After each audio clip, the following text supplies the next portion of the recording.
Vasudevaya. Om Namo Bhagavate Vasudevaya. Om Namo Bhagavate Vasudevaya. So today we're going to see on the second chapter, 17th verse. It is explaining about the souls and matters and its differences. So this is an analytical study. So we also call this chapter name as Sankhya Yoga. So we'll try to know what is actually this shloka says, how Krishna wanted to communicate about this knowledge to Arjuna, and how we can get this knowledge through study of this Bhagavad Gita. The shloka is avināśi tu tadviddhi yena sarvam idaṁ tatam vināśam avyayasya kaschid kartum arhati. So this shloka, I think you can able to see this, right? Avināśi tu tadviddhi yena sarvam idaṁ tatam vināśam avyayasya na kaschid kartum arhati. So translation is like this: only the material body of the indestructible, immeasurable and eternal living entity is subjected to destruction. Therefore fight, O descendant of Bharata. So what actually this translation is, living entity is nothing but a indestructible, immeasurable, eternal entity. Means what? It is a soul. But material body, that what we have outer covering, it is destructible. So Krishna is telling to descendant of Bharata, who is that? Arjuna, to fight. Therefore fight. So this is the translation of this verse. So what we can able to get this meaning of this translation is, which will pervade the entire body, what it is called. So that is called, suppose we have some consciousness. So that consciousness in our body, that is actually says that we are living. The symptom says that we are living. If consciousness is not there, then it is absence. It's called dead body. Correct? So like that, we can make out that which is covering an entire body, which pervades an entire body. So that is consciousness, and it is symptoms of the soul. So soul can be experienced only through symptoms. It's consciousness. So soul is not equal to super soul. So that is also mentioned here, that soul consciousness is limited to individual. Soul is limited to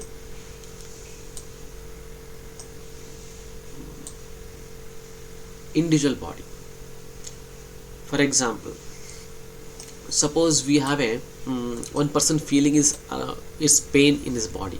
So that pain cannot be experienced by other person. Simply can describe that, oh, I am getting a pain like this, like a pain, hand pain like that. But thing is that he cannot experience the same pain what the other person is getting through. So that is why this consciousness is limited, and it's limited to his individual body. But super soul or ātma and paramatma, here soul is ātma and super soul is paramatma. So he is consciousness of all body. So all body means what? In my body and your body and everybody's body, the Lord is actually, he is conscious of all the body. But we are consciousness of our own body. So that is why there is a difference. Soul and super soul difference is there. What is the side of the soul? So what is the side of the ātma? Ātma side, where it is given. So in the Shvetashvatara Upanishad, it is 5th chapter, 9th shloka. It says that a soul actually is 1 by 100th of the tip of air. So if you take the tip of your own air, and if you divide that tip by 100th part, and again divide that part into 100 part, so that is 1/10,000th of the air tip of your own tip, air tip. So that is actually a size of the soul. What Srimad Bhagavatam says is, soul is spiritual atom. Means it is spiritual, it's not a material. So it is smaller than material atoms, and it is countless in number. It is spread everywhere. So this is explanation is given in Bhagavatam. So what we can understand this explanation is the soul is minute, but it is most powerful. Next,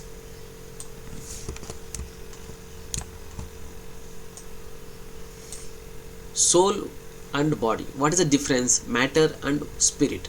So what we can make out the difference is that body is temporary.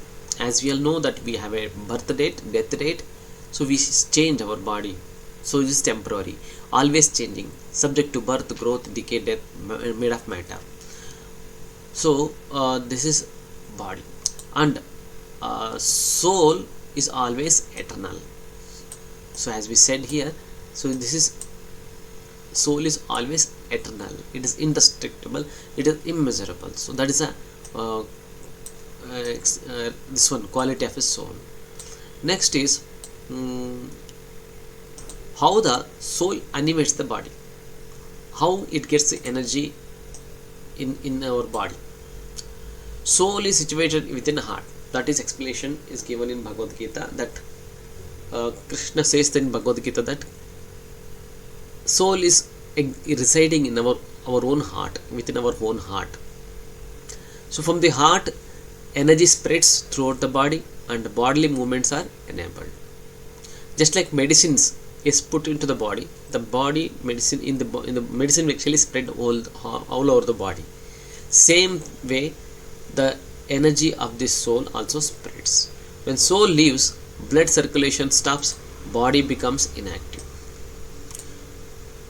There are 5 types of life air is explained here in the Bhavarta, that there are prana, apana, vyana, samana and udhana. So soul resides amidst these 5 airs, is covered by material air and can be liberated by purification.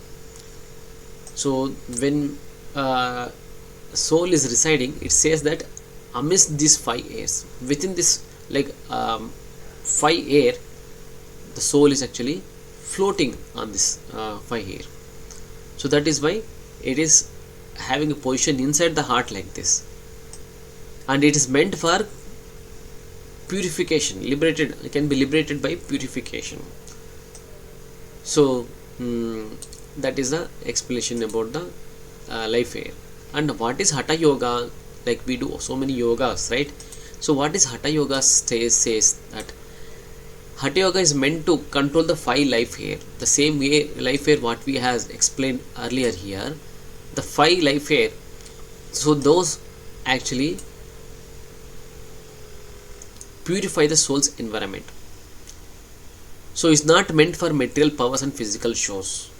We are not trying to achieve something physical powers or material powers through Hatha Yoga. That is not the goal. The true goal should be liberation of the soul.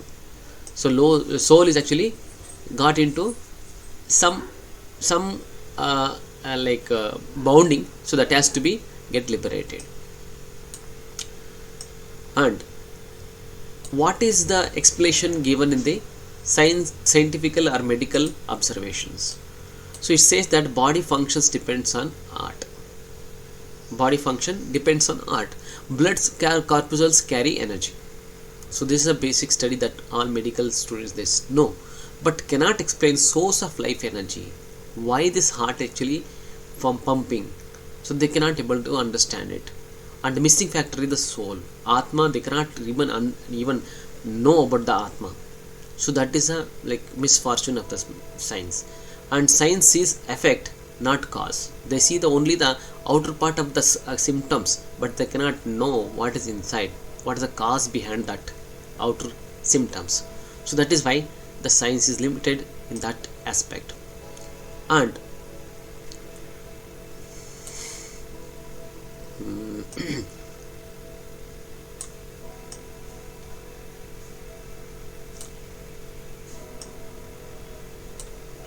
science sees effect and not cause. So individual soul is atomic, limited to one body, and Supersoul is all pervading and present in all hearts. So Lord is sitting in everybody's heart. That's why He knows what is happening in my heart, and also is happening what is happening in your heart. He knows. So thinking the atomic soul is all pervading is a mistake. So suppose we think that the soul is also pervading like that. We know the soul is pervading to our own body, but we somehow we think that no, soul knows about the other part, the other living entity's body. Suppose yours mind I'm able to understand. So then that type of thing, like explanation about the soul's symptoms is not actually real understanding. That is, so there's a mistake. So that is why we should know that our soul is limited to our own body. We cannot know the others body's symptoms. And soul as a spiritual spark means souls are fragmental parts of the Supreme Lord, like sun rays from the sun, spark from the fire. So these are superior energy, and this para prakriti, soul is para. Soul is subordinate to the supreme eternal servant by nature. So he is para prakriti and he is subordinate to supreme. So that is a explanation given for this souls. And next is final conclusion. What we should know is that soul is eternal and is indestructible. This is the first point to be known. And consciousness proves the soul's presence. So soul's presence can be understood by consciousness. So when we have like touching our own body, we can able to consciously make that yes, this is a something is there in our, we are touching it, right? So that consciousness proves that we are actually having a living body, and it is soul is present in our body. And the body is not equal to the self. So body cannot be self or soul. Soul and body cannot be same. Soul is different and body is different. Soul is atomic yet powerful. So soul, even though it is very tiny, as we said, the 1 by 10,000, so that part it may be, but it is powerful. Soul animates matter, so it can control the matter. No material process can create life. So by matter we cannot make creating a new life. It cannot be done. So knowledge of soul removes ignorance.